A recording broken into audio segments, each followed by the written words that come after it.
O aplicativo do Cresce São Paulo é a principal ferramenta de acesso aos serviços e comunicação do Conselho. Faça agora o download na App Store e na Play Store. E siga nossas redes sociais no Facebook e Instagram. Obrigada Magali, pelo convite, obrigada ao Cresce, também de São Paulo. Hoje eu estou como coordenadora do grupo das mulheres do Estado de São Paulo. Fui nomeada pelo Cresce e é uma honra poder ocupar, por enquanto, esse espaço e também falar para todos sobre esse assunto tão palpitante, tão importante. Bom, eu vou pegar aqui. Na verdade, não é uma palestra, é uma conversa. E também já saúdo a nossa convidada, Cabo Pérola, que vai falar na sequência. Bom, em relação à mulher, eu não trouxe nada tão profundo, para que nós possamos, então, conversar com um assunto assim mais leve, mais tranquilo. Bom, o combate à violência ele tem que envolver toda a sociedade. Isso nós todos já sabemos, nós não vamos conseguir combater a violência sem envolver as mulheres, os homens, as crianças, as escolas, os professores, todos têm que estar engajados nesse tema para poder combater a violência. Um dos pontos que eu costumo frisar é a educação e a conscientização, porque é de grande importância. Então, ensinar o respeito, sobre respeito, igualdade, isso deve iniciar na infância. Logo que a criança nasceu, a criança já tem que estar fazendo parte de um ambiente que tenha respeito. Respeito com todas as pessoas. Isso engloba bullying, engloba todo tipo de discriminação. Então, nós temos que investir em programas educacionais nas escolas que vão promover valores de respeito, igualdade de gênero e a compreensão do que constitui abuso, que pode ser o quê? Abuso físico, abuso psicológico, abuso sexual. E todos nós sabemos também que a violência ela não é imediata.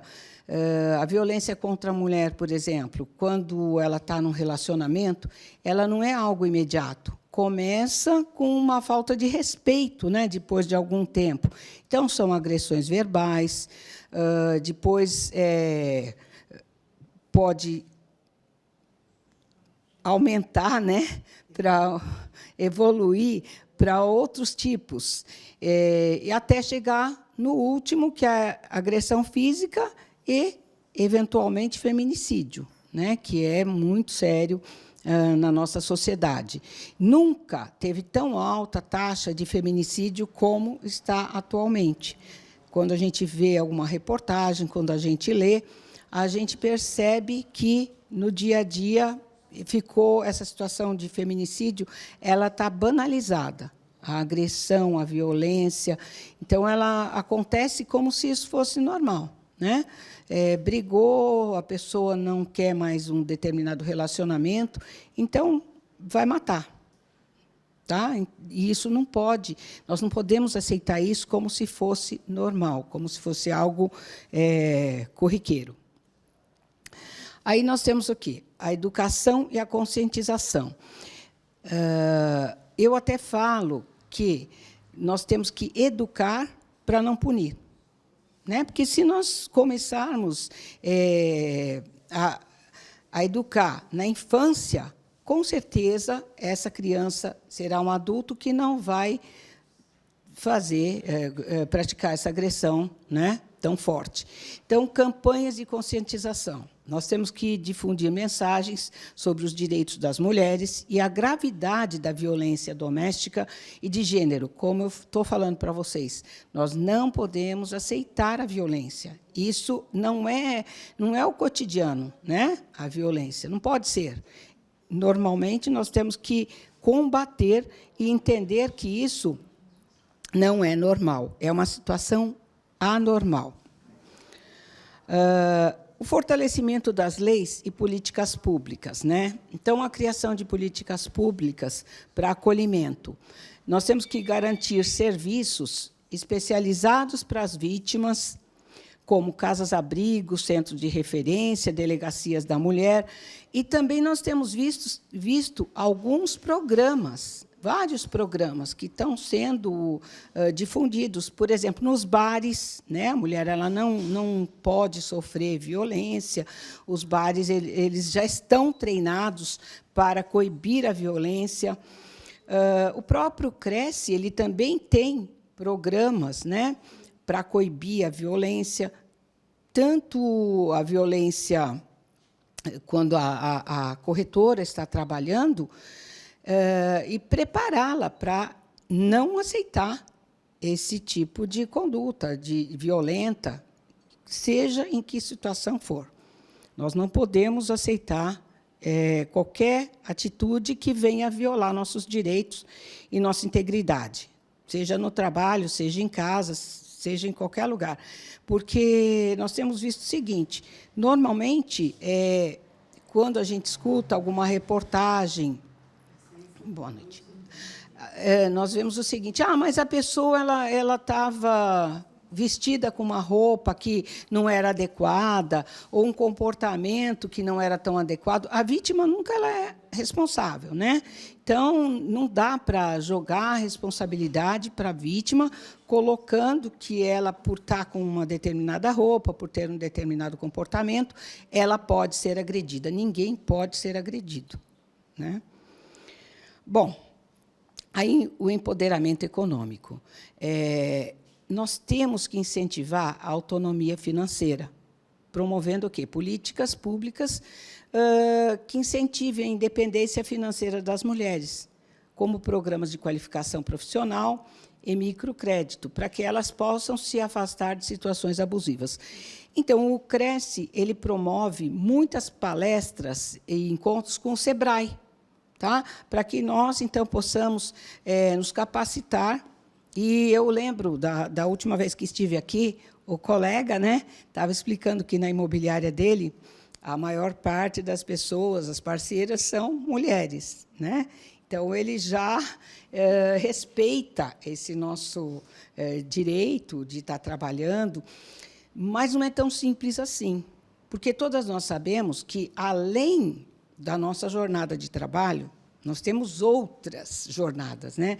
Não vou falar uma só, porque quando nós saímos do nosso trabalho, da nossa profissão, nós vamos para as nossas casas, vamos cumprir a outra jornada, e nós temos o quê? Que atender às necessidades de marido, de filho, de mães, né? Muitas vezes. Então, assim, a mulher ela precisa, além desse incentivo, dessa autonomia, ela precisa também de um auxílio para que ela consiga cumprir toda essa obrigação que ela abraçou, né? Até entendo que a minha geração aceitou muita obrigação, porque as moças, as jovens, né, mais jovens, elas já não aceitam tanta obrigação, tanto peso assim, né? Dividem, né? Dividem. Antigamente, sim, era mais pesado, e a gente abraçou essa causa, que hoje nós vamos ter que tirar essa carga tão pesada, tá? Mas, assim, para nós, corretoras, é mais fácil a jornada de adequar o trabalho à nossa vida, né, fora da profissão, porque nós temos um horário que dá para maleável, né, flexível. Então, isso já é um grande ponto. Talvez por isso que tantas mulheres estejam hoje procurando a profissão, né? A inscrição não cresce, o trabalho, porque tem essa flexibilidade no trabalho. O que acontece, gente, que nós temos visto com frequência? Existe também a violência do homem quando a mulher não tem uma autonomia financeira. Por quê? Porque ela sai de casa, por exemplo, se ela está sendo agredida, e depois ela tem que voltar, porque ela não tem onde ficar, ela não tem como sustentar os filhos, né? Ela não tem apoio. Então, hoje, nós já temos várias casas de apoio, mas ainda é insuficiente para a quantidade de mulheres que sofrem agressão, violência. Então, é necessário que nós façamos, então, um movimento de incentivo para todas, né, para todas as colegas, no sentido de atingir a autonomia financeira. Nós precisamos disso, para poder, eventualmente, seguir uma vida, né, sem violência, saindo e conseguindo, por exemplo, ficar em um outro lugar, cuidar dos filhos, sem ter que voltar para se submeter à violência de novo, porque não tem apoio, né? Não tem onde ficar e tudo mais. Tá? A sensibilização dos homens. O que nós temos dito é o seguinte: não adianta um movimento só de mulheres, né? Porque nós não vivemos sozinhas. Então, a mulher vai estar... Eu não gosto desse termo muito, mas assim, ele é muito usado. Ela vai estar empoderada, né? Mas não adianta se os homens também não se engajarem, né, na nossa campanha, no nosso esforço, né? Porque aí fica muito bonito, tudo muito rosinha, aí vamos fazer lá palestras só para as mulheres, e os homens estão fora. Então, nós vivemos numa sociedade, num trabalho que tem homens e mulheres, e todos têm que se engajar na nossa campanha, né? Na nossa luta. Por quê? Aí nós vamos incluir os homens nas discussões e ações para a mudança de comportamentos violentos, buscando a desconstrução da cultura machista e a promoção de relações saudáveis. Então, todas nós queremos o quê? Um ambiente de trabalho saudável, né? Onde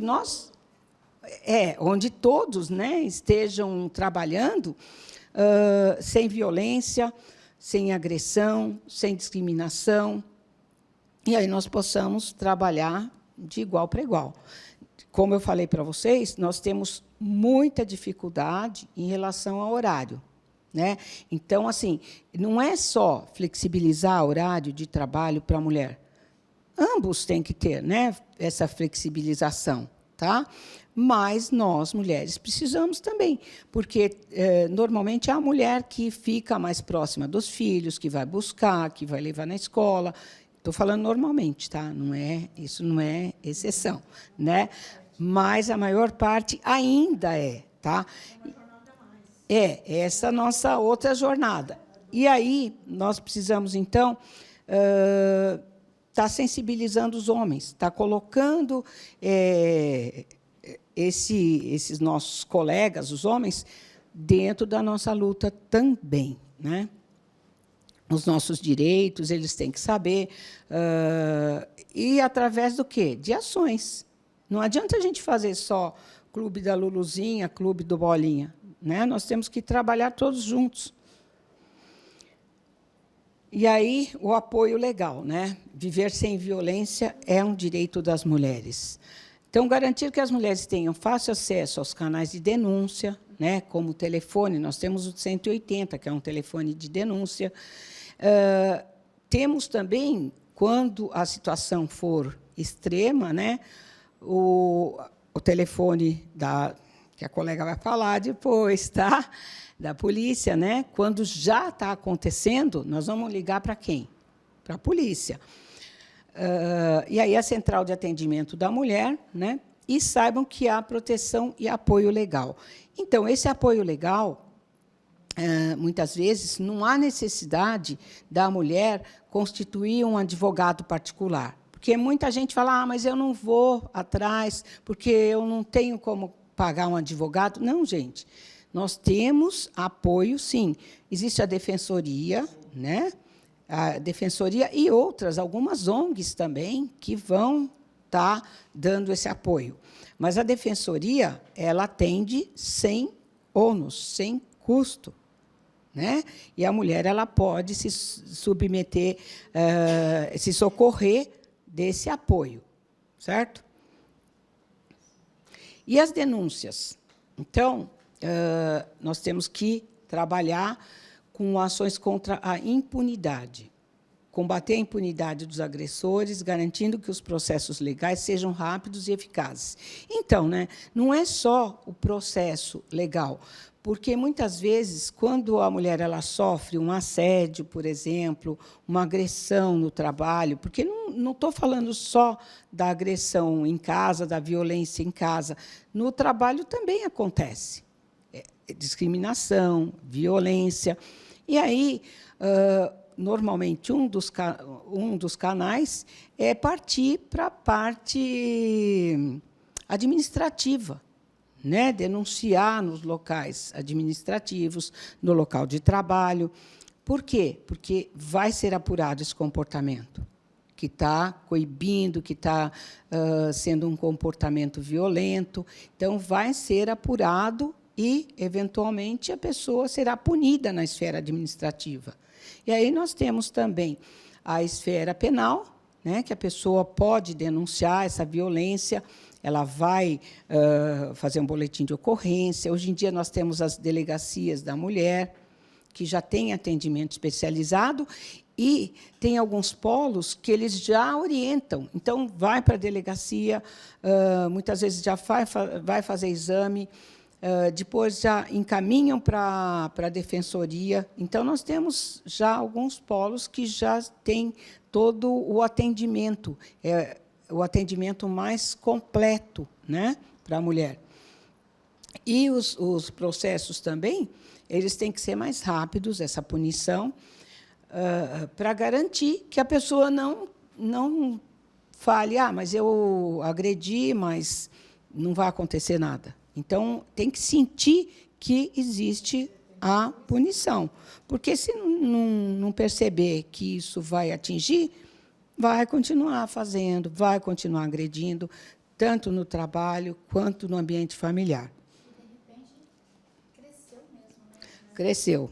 Assim, quando eu falo isso, primeiro que assim, nós estamos num mundo mais violento, né? As pessoas são mais ansiosas, estão mais violentas, isso é fato.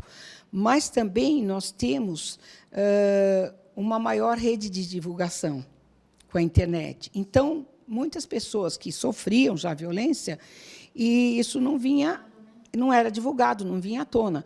Atualmente, tudo é divulgado, até porque tem câmera para todo quanto é lugar. Não é que aumentou, né? Os canais de divulgação Isso. e de buscar suporte imediato aumentaram. Sim, Mas isso aqui vem de longa data. é muito antigo. Que nunca ninguém sabia. Tudo ali no seu... Era abafado, né? Então, as pessoas não tinham a cultura de divulgar. E hoje tem. Mas, de fato, pelas estatísticas, aumentou também. Primeiro que, assim, nós temos... E até a estatística que comprova que aumentou, ela também é uma estatística que não é toda a realidade, porque tem muita gente que continua sem divulgar. Eu acho que, por causa dessa divulgação, acho que também deu coragem para aquelas mulheres que tinham medo de Sim. falar, né? Hoje parece que estão falando mais. Né? Sim, então, incentivou, né? Temos sim. Mas, assim, a divulgação de algumas incentiva, dá uma força para que outras também divulguem, né? Tá? Mas, de fato, existia uma diferença porque as pessoas abafavam. Aí, hoje, com a divulgação, isso aparece mais. Mas não quer dizer que também não tenha aumentado, né? Porque a violência ela tem aumentado também. Então, são vários fatores que acabam... Principalmente por conta da sensação de impunidade. Sim, está ali. Desencarcerados. Aí, quando chega na delegacia, audiência de custódia...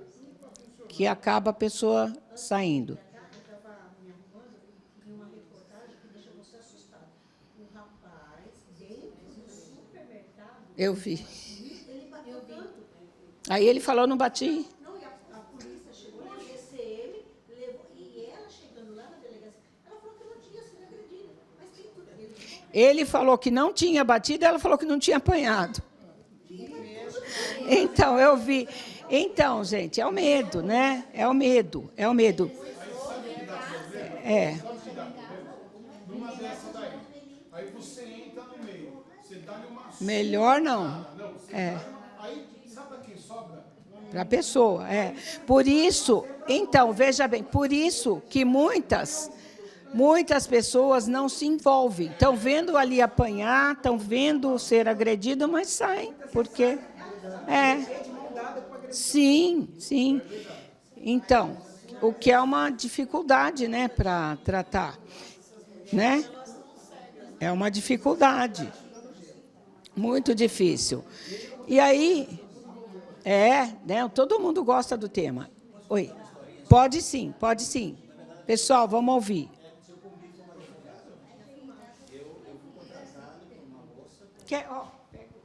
Melhor, né? Eu fui contratado por uma moça para fazer uma defesa, aliás, para acompanhar um processo, né, investigatório que o marido bateu nela, quase matou e tudo mais. Tudo bem, eu estava todo entusiasmado. Eu falei, opa, será legal, né? Deu sequência, fiz a queixa-crime e tudo mais. Chegou na audiência do juiz, ela falou, não, excelência, está tudo bem. Não, olha, mudou tudo. E eu fiquei numa situação delicada. Pois é, fiquei numa situação delicada. Então, tem muitas mulheres que fazem isso. Eu tenho, lá no Conseg, que eu presido o Conseg Santo André, já participaram, né? A gente nunca teve uma reclamação lá de violência feminina. Nunca tivemos. As pessoas não vão, não participam, não vão fazer a denúncia. E lá está, delegado de polícia, comandante da polícia militar. E a senhora conhece, né? Exatamente. Então, ninguém aparece, né? Para fazer a denúncia. Acho que é medo mesmo. É medo. Situação delicada do agente condutor da ocorrência. O cara vai lá com medida protetiva, você medida e mata a mulher.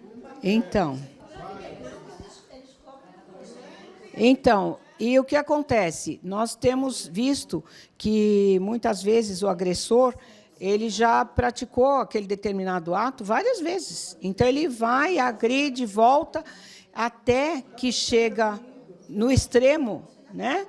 Até que chega no extremo de matar. Então, assim, a pessoa ela tem que estar consciente. Aconteceu a primeira, aconteceu a segunda, gente, sai. Que aquilo lá não vai dar um bom resultado, né? Então, isso, eu acho que essa situação, gente, nós temos que trabalhar já para ensinar desde criança. Desde criança. Pois é, que coisa triste, né? Você ainda ouve da boca das pessoas, tipo, essa menina... É, difícil, né? Muito difícil. É. absurda que tenha sido a atitude de uma pessoa contra mim. Muito ruim. Tem o direito de revidar esse tamanho no lugar. Não. Horrível, horrível, horrível. Propagar Não. É isso que eu estou falando. Então, essa violência ela tem que ser coibida, aquela que já está acontecendo, e nós temos que educar nossas crianças, sejam meninas, meninos, para que isso não aconteça, para que isso não seja banalizado, né? Não, a nossa já está complicado, mas nós temos que evitar isso. Bom, então, aí a prevenção, vou falar um pouquinho sobre a prevenção, né? Então, nós temos o quê? Que trabalhar na prevenção da violência desde a infância. Eu sempre insisto nisso, gente. Se nós não começarmos com as nossas crianças, não vai adiantar, porque a criança ela já vê a mãe sendo agredida pelo pai, as brigas constantes dentro de casa, os vizinhos brigando. Ela acha que aquilo é o normal da vida dela. Então, para ela, está tudo certo. Aí o menino cresce... Não, ela vai replicar aquele comportamento. Então, ela vai e ela lembra que ela via a mãe apanhando, né? Bom, é normal, né? Então, a menina aprende que ela pode apanhar e o menino aprende que ele pode bater. tá? Quando não é isso. Então, desde de pequeno, nós vamos ter que resolver essa situação com... E tem, atualmente tem. Eu vou contar até uma coisa para você. Eu fui numa reunião, eu tenho 2 netinhas gêmeas de 2 anos e meio. E aí, eu fui na reunião e a dona da creche, é uma creche pública que elas estão, ela estava explicando, né? Eu falei, como que vocês começam, né? Ensinando para as crianças, porque lá tem bebê, a partir de 6 meses. Ela falou, aqui a gente já começa ensinando. Não tem brinquedo de menino e menino, não tem coisa diferente para menino e menina, e ninguém pode bater.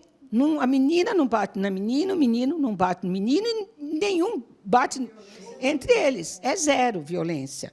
Então, eles já estão ensinando. E eu fiquei assim feliz de ver, né, essa cultura, essa educação. Tá? Por quê? Porque precisa. Mas é uma creche da prefeitura pública, que quer dizer, é o que eu estou falando. Né?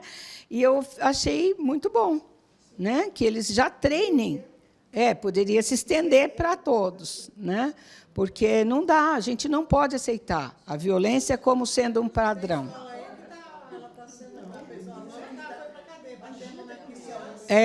Sim, infelizmente. Mas são pessoas que estão fora, né, doentes, porque agridem crianças. A gente tem visto isso, né? Você deixa o filho e, quando você vai ver, a pessoa agride, né? Não pode, né? Não pode acontecer isso. Bom, então, gente, assim, essa prevenção é o que eu falo. Nós temos que educar para não punir. E isso vai ser rápido? Não vai ser rápido, né? Algumas gerações aí nós vamos ter que trabalhar com isso. Mas não adianta a gente só trabalhar apagando incêndio. Tá? Então, nós vamos fazer muita palestra para mulheres, para adultos. Não, nós temos que começar da base. Se não começarmos, e aqui todos estamos para difundir isso, né? Porque todos nós servimos como difusores da cultura, da educação, né? A gente tem contato com muita gente, a gente trabalha com muita gente. Se nós não divulgarmos essa situação de prevenção primária, e eu sou professora, mas sou professora universitária, então, assim, eu não trato com criança, né? Mas eu não canso de falar para os meus alunos que... Posso fazer um convite? Sei da minha creche que eu presido também em Santo André. São 155 crianças, muitos aqui conhecem, já estou lá há 12 anos. A gente cuida de crianças das 3 comunidades, Tamarutaca, Sacadura Cabral e Palmares. Acho que acaba deve conhecer em Santo André, de agressão.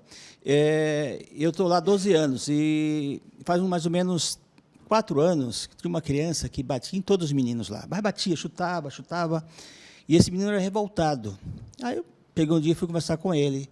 Vem conversar com o tio. Ele veio e começou, por que você está fazendo isso? Bate na outra criancinha, no teu amiguinho aqui na escola. Tio, lá em casa, meu pai bate na minha mãe bate no meu pai, puxa a arma, aquela coisa toda. Aí, o que é que nós fizemos? Tem assistente social na creche, né? É claro que de 155 crianças, deve ter mais ou menos umas 10 que têm esse comportamento lá, e são da comunidade, né? E aí foi feito um trabalho social, a assistente social foi lá, não quis ir sozinha, a gente chamou um GCM, foi junto e tal, e fez um trabalho com a família, com os pais. Os 2 bebiam, usavam drogas, e aí acabou fazendo um trabalho e melhorou. E essa criança voltou, depois de algum tempo, para a creche, né, totalmente mudada. Porque foi um trabalho que nós fizemos assim, não só eu, mas como o pessoal, assistente social, psicólogo e tudo mais, deu um apoio para a família, né, até com alimentação, cesta básica e tudo mais. E, então, assim, uma coisa que é justamente isso que a senhora está falando aí. Se a casa não cuida, se a família não cuida da criança, a criança cresce dessa forma e se torna um marginal, um bandido, né? E, às vezes... Exatamente. Então, exatamente. Aqui, alguns colegas aqui da delegacia já fez trabalho comigo lá na creche, já esteve lá, já presenciou, né? Mas esse fato assim, me marcou muito, porque era uma criancinha, já não está mais conosco, que tem uma fase, né? É uma fase que a gente fica lá até os 4 anos, e uma criança linda. A gente olhava assim, não não acredito que esse menino é da comunidade, que tem esse comportamento, que tem essa família, né? E justamente existe, né? Mas é importante isso aí. Obrigado. Obrigada pelo depoimento. Então, eu também ajudo algumas creches aí, né? A gente faz doação, eu tenho um grupo, estava até falando para a Magali, mas é isso. Eu acho que assim nós temos que difundir essa cultura da não violência, né? E sempre que possível evitar, seja no âmbito familiar, ensinando para as crianças, seja no trabalho. Então, a violência não é normal, ela é a exceção, né? Aí quebra de ciclos, né? Nós temos que romper esse ciclo da violência. Como? Implementando programas que ajudem as mulheres a romper esse ciclo da violência doméstica, além de atuar na educação de filhos para evitar a reprodução, tá? Da violência, né? E o combate? Então, a luta contra a violência contra a mulher é um desafio complexo, mas é possível combater esse problema com a união de esforços em diversas frentes, criando um ambiente onde as mulheres possam viver sem medo, com dignidade e respeito. Então, é isso que nós estamos falando, né? Nós precisamos nos unir, homens e mulheres, não só mulheres, porque nós sabemos dos problemas e da luta diária que nós temos, né? Engajar o homem também nessa nossa luta e trabalhar com a prevenção, que é trabalhar com as nossas crianças. Aí nós podemos trabalhar com as crianças e diminuir, então, lógico que não vai ser imediato, isso é a médio prazo, diminuir a violência, explicando que a violência não é normal, ela é a exceção. Então, por aqui eu termino, e depois eu vou passar ao vídeo, mas eu vou deixar para uma segunda etapa. Você quer apresentar? Agora vamos pedir para... Obrigada. Pérola. Obrigada, Maria. Agora eu vou pedir para a Cabo Pérola falar alguma coisa sobre o dia a dia dela, né? O que acontece na rua, né? Que é isso que é importante. A gente vê que realmente o que acontece, a violência contra a mulher, que é séria, né? Então vamos lá. Boa noite. Gratidão a Deus, primeiramente, por me conservar com saúde e disposição para estar aqui. Em segundo, a toda a equipe do Cresce, que me fez o convite, através de outras amigas, que não estão aqui hoje, mas agradeço. A toda a minha família, à Corporação Policial Militar, da qual faço parte já há 27 anos, 25 ali na cidade de Mauá, no 30º Batalhão. Gratidão é a palavra que me traz até aqui. E toda essa jornada ao longo dos meus anos de carreira na Polícia Militar, bem como na própria vida, eu sou uma menina que foi filha de um lavrador, de uma doméstica, que cresceu ali na roça, com grandes dificuldades de várias situações, e pouco se via do que a gente tanto debate hoje em dia, sobre esse alarmante índice de violência de todos os tipos, especialmente a violência doméstica. Eu nunca vi meu pai levantando a voz para minha mãe, eu nunca vi eles discutindo. Se eles tinham lá os seus arranca lá, eram com muita discrição, jamais à frente dos filhos. Coisa que a gente sente falta nos dias atuais. O que mais a gente vê é a apresentação escrachada da violência diante das crianças, deixando aí a gente sem muita esperança de ver uma sociedade mais pacífica. E cabe a nós, que estamos aqui discutindo nessa noite, e outras tantas iniciativas que vê o caso com muita preocupação e que não dá para a gente cruzar os braços e dizer que não é problema meu. Então, todos temos que estar ativos, cada um com a sua visão, com os vários diferentes ângulos de visão do problema, buscar soluções. E tudo que a doutora aqui passou é muito pertinente. E vai muito além. Ela que pincelou para não tornar o ambiente mais cansativo. Porém, a gente sabe que o buraco é mais embaixo. Muita coisa não chega ao nosso conhecimento. Como eu disse há pouco, a Pérola foi criada num ambiente que não via a violência, mas ela existia. Tanto que, aos meus 14 anos, do nada, meus pais pegaram a mim e meu irmão, sentaram no sofazinho e anunciaram a separação. A gente não sabia o que estava acontecendo. Por quê? Muito tempo depois foram explicar para a gente, assim, bem superficialmente. Porque assunto de adulto era de adulto, de criança é de criança. Hoje em dia já não tem essas barreiras. É uma mistura assim, perigosa, assustadora, de assuntos fora do tempo. E, lógico, traz ações fora do tempo. É criança com atitude de adulto. É criança com doenças de adulto. Gente, que mundo que nós estamos vivendo. Então, mais do que nunca, diariamente a gente tem que debater e promover ações para coibir. Tudo que passar pela sua mente, mesmo por mais absurda que pareça, tome nota, promova discussões. Pode fazer sentido em algum momento. Mas a gente tem que buscar soluções. E partindo do ponto, professora, da base, da primeira infância, aí está o ponto principal. Lógico, a gente tem que cuidar aqui do dia a dia. Eu faço parte disso, gostaria de não fazer, mas faço. A sensação é de estar enxugando gelo, Magali, muitas vezes. Porque mal você terminou os procedimentos do registro do boletim de ocorrência, e já está alguém batendo. Ai, por que eu chamei a polícia? Não precisava. Ele já está aqui, já está, vamos embora. E ali ela, vamos. Como assim? Não quero retirar a queixa. Ele só estava nervoso. Aí ele vai mudar. E esse pensamento ainda toma muitas mentes de mulheres violadas. E a violência não só está nelas lá dentro, gente. Muitas vezes essas crianças não estão só assistindo, tá? Estão vivenciando na alma, na carne, na mente a violência. Porque ela tem vários tipos, ela vai muito além da violência física. A psicológica, meu Deus, acaba com as suas perspectivas de um futuro diferente.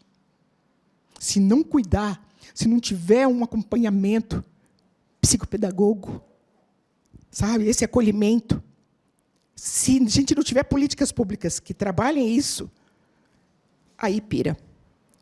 Vamos lá para 2020? O que aconteceu lá? Pandemia. Algo que eu nunca imaginei viver na minha vida. Mais ou menos eu tinha lido em livros. E a gente viveu no século XXI. Pois bem,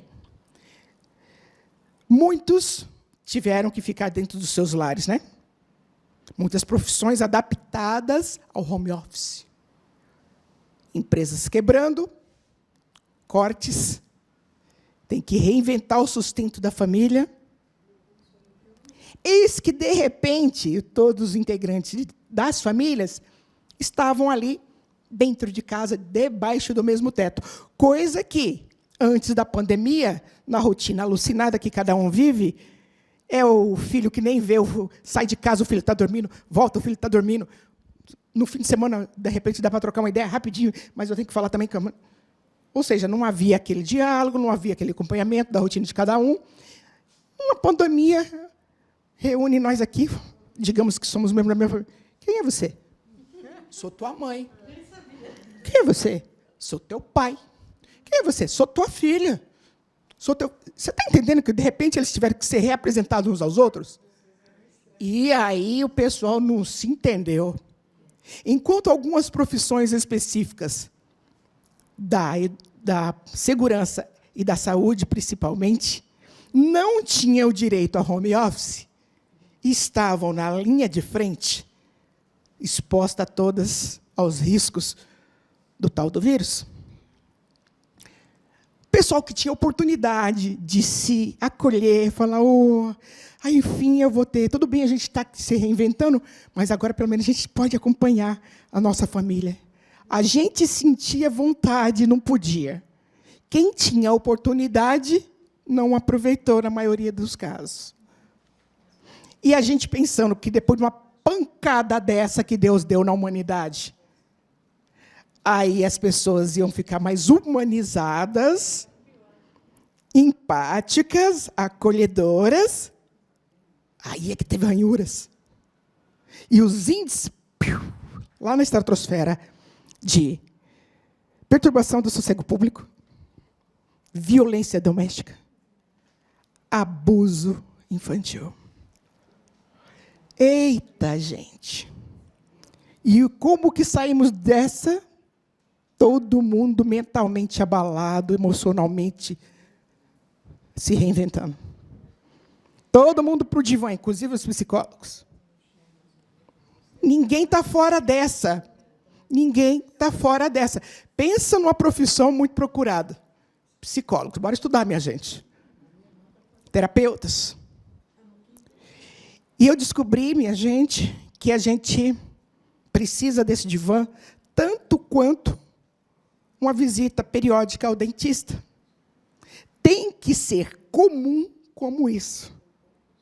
Mas, infelizmente, a maioria das pessoas pensa o quê a respeito do tratamento da saúde mental, emocional? Eu vou procurar nada, vão achar que eu estou louco, que eu estou louca. Olha o preconceito de ir para o divã. Gente, rasga tudo que te ensinaram a respeito disso. Se precisar de ajuda de um comprimidinho, de um remedinho, aceita. Aceita. Não dá para cuidar de ninguém sem estar cuidado primeiro. Se prioriza. E não tem idade. Isso afetou todo mundo. Do humildinho ao muito experiente. Todo mundo precisando desse cuidado.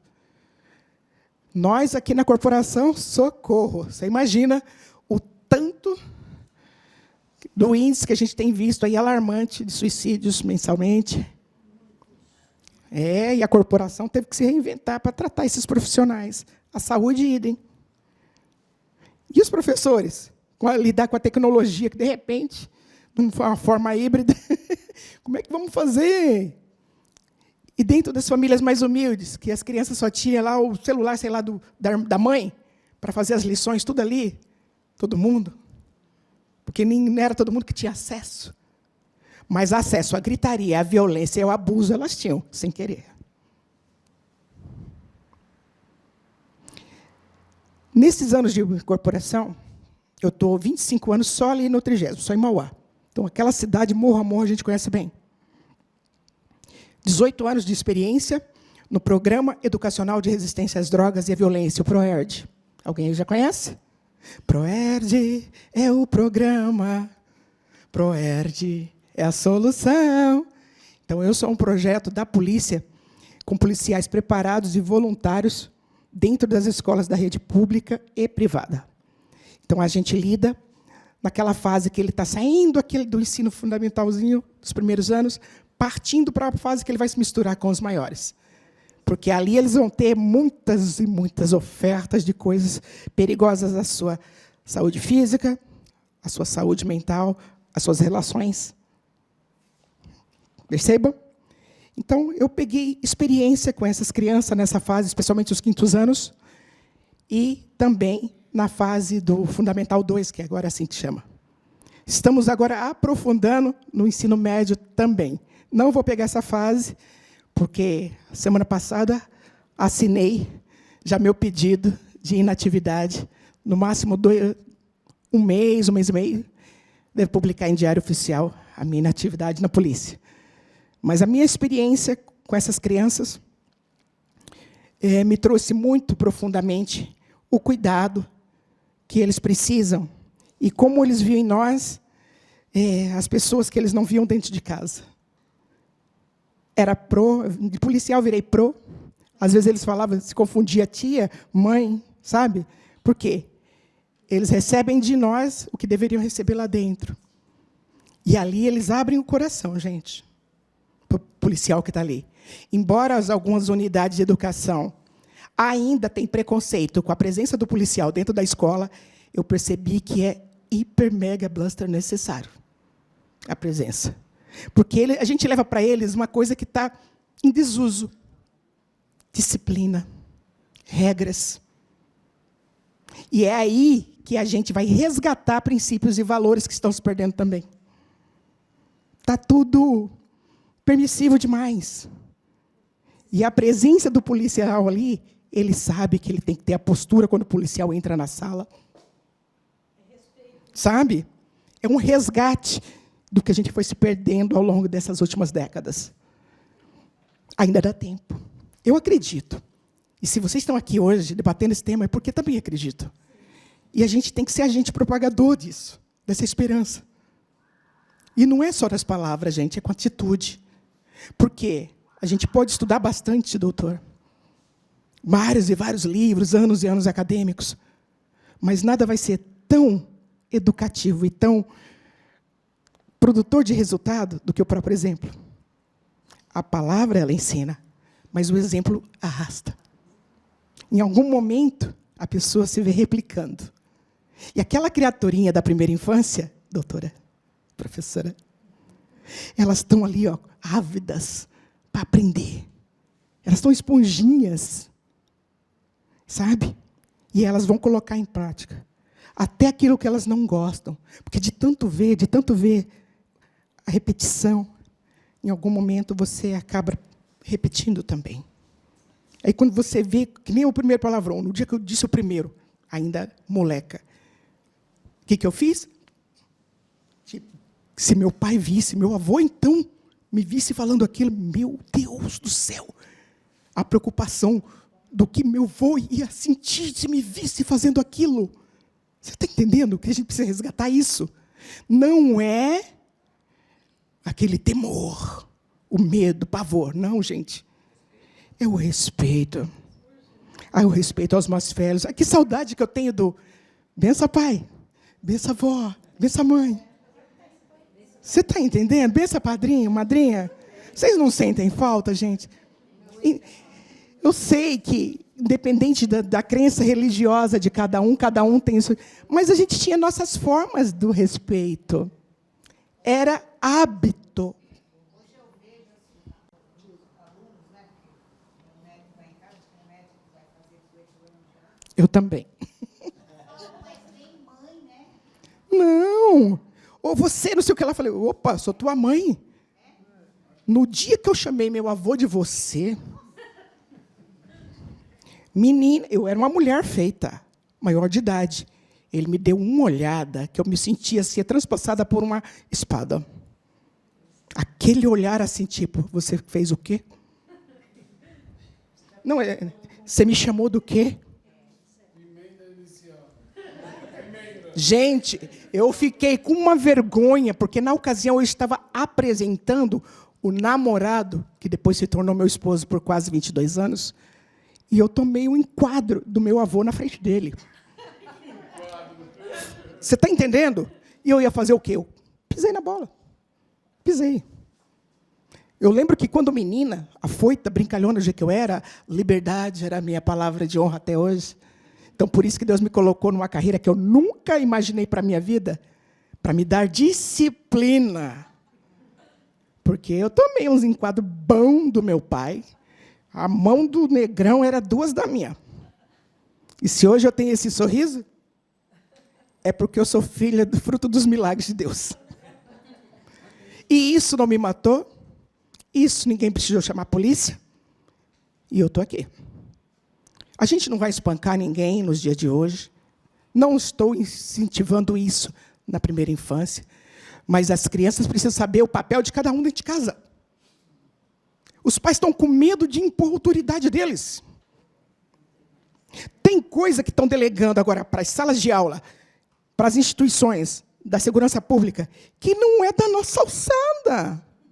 É lá de dentro de casa. Lá é o conhecimento para te ajudar nas escolhas de um futuro profissional, áreas de atuação. Mas a educação, dá o assento para a senhora. Olha, respeita, pede licença. Bom dia, boa tarde, boa noite.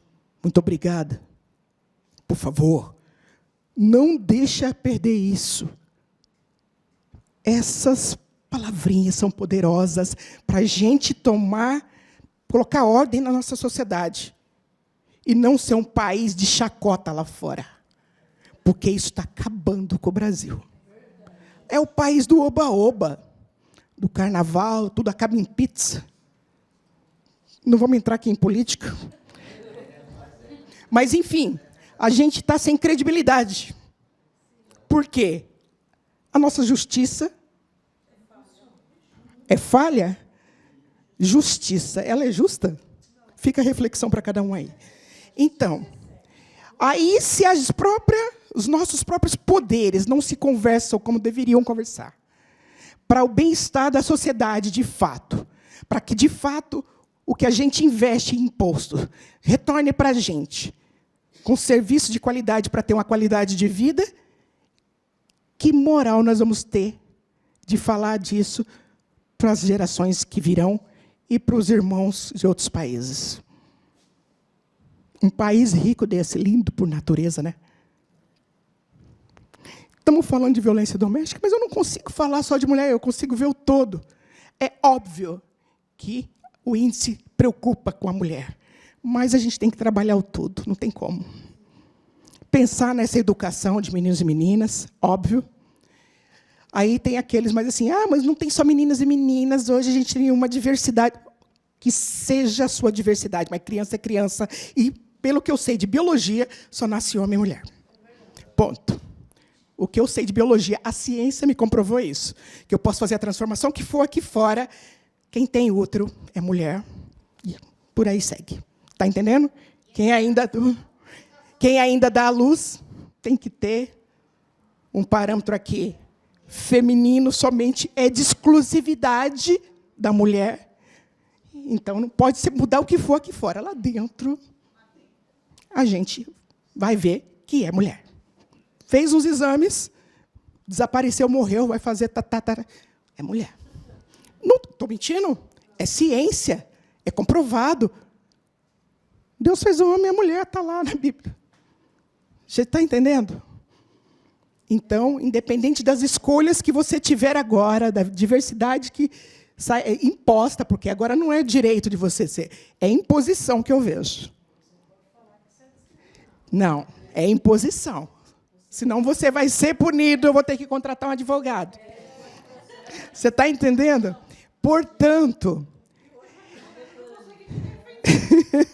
Portanto, a gente precisa respeitar a diversidade, sim, mas que ela tenha a discrição de respeitar também o direito do outro, de não aceitar. Você está entendendo? Magali decidiu que, a partir de hoje, ela é um man. Ok, Magali, qual o nome que você escolheu? Sou Magal. Ok, Magali. Isso não vai atrapalhar a nossa amizade. E se de vez em quando eu falhar, desculpa, eu acostumei com você como Magali. Tudo bem? O combinado não sai caro. Mas criança não precisa dessa imposição. Ela precisa saber sobre valores, sobre princípios, sobre essa educação, sobre o respeito, sobre a empatia, como tratar o outro, independente das diferenças. Vai gerar algumas divergências, discussões, mas até diante das discussões, nos debates, eles têm que ser produtivos. Porque não tem só meu ângulo de visão, tem o do Roberto, tem o da Magali, tem dos outros colegas, e isso é bom. Você está entendendo? A diferença tem que ser vista nesse nível, que todo mundo veio para somar. Não para impor, não. Você tem que aceitar. Não tem que aceitar. Eu vou me sentir um pouco mal, porque senão eu vou. Mas ela tem a verdade dela, eu tenho a minha. Mas quando se trata de organismo humano, é ciência. Está entendendo? E a gente precisa respeitar isso, porque as crianças estão ficando com a cabecinha muito confusa. E isso está atrapalhando a gente trabalhar a paz, a cultura de paz.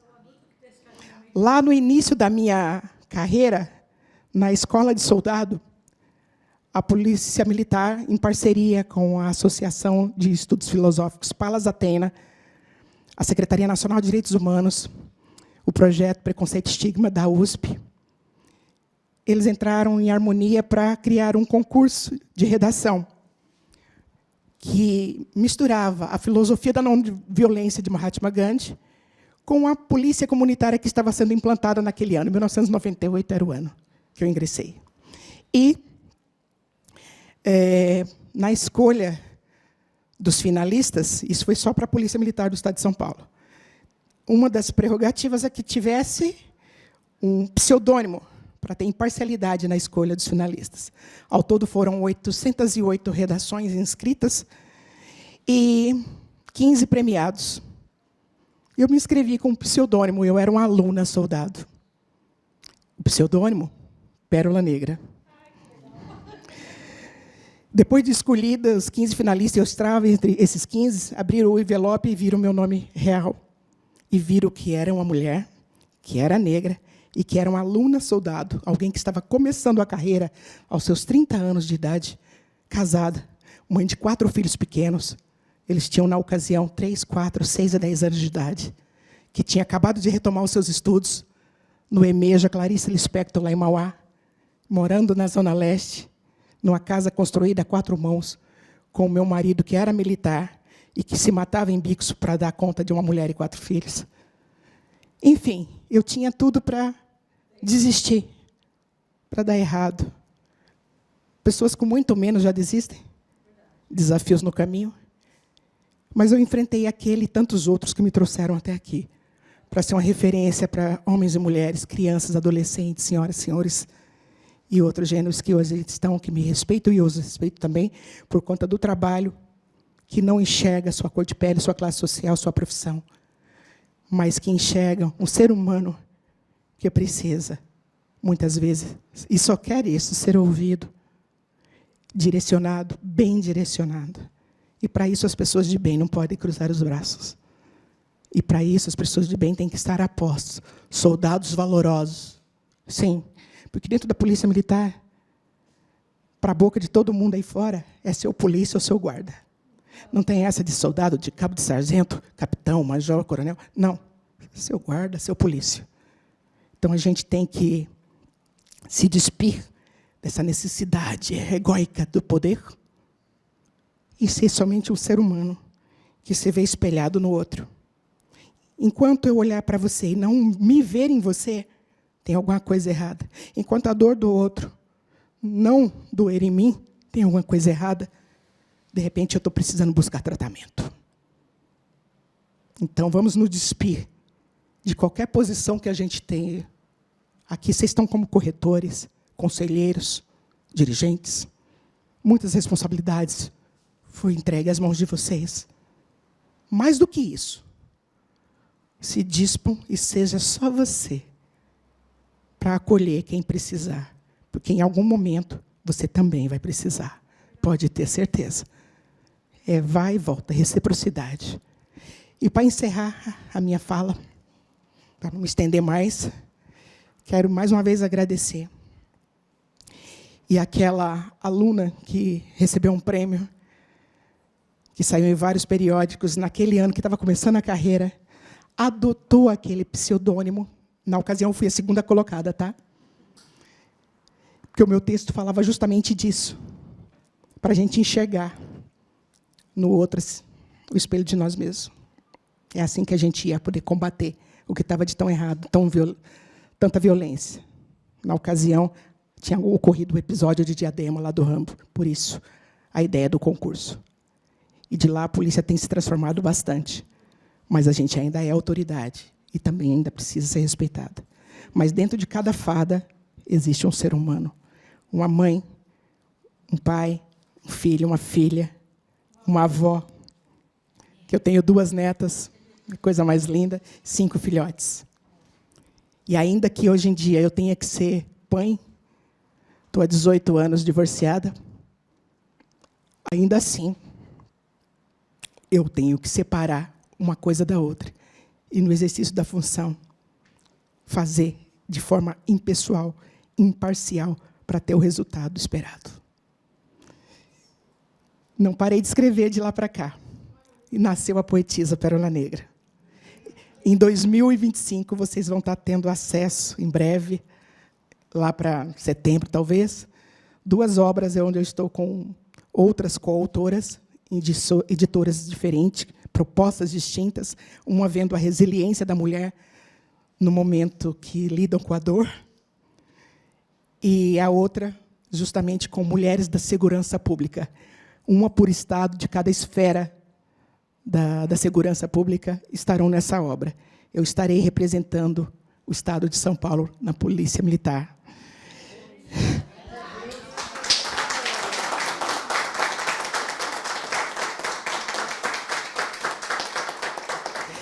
E é assim que eu me despeço da corporação, como disse meu comandante semana passada, sabendo que deixei portas abertas, podendo entrar sempre que tiver oportunidade.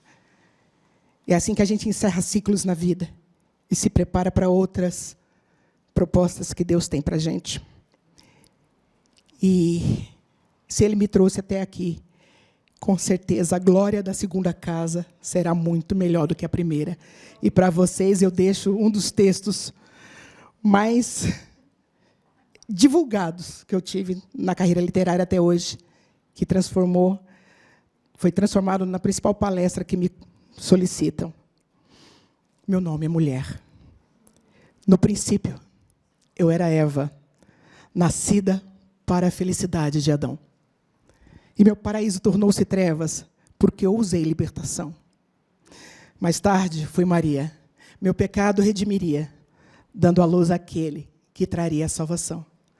Mas isso não bastaria para eu encontrar perdão. Passei a ser Amélia, a mulher de verdade para a sociedade. Não tinha a menor vaidade, mas sonhava com a igualdade. Muito tempo depois decidi, não dá mais. Quero a minha dignidade, tenho os meus ideais.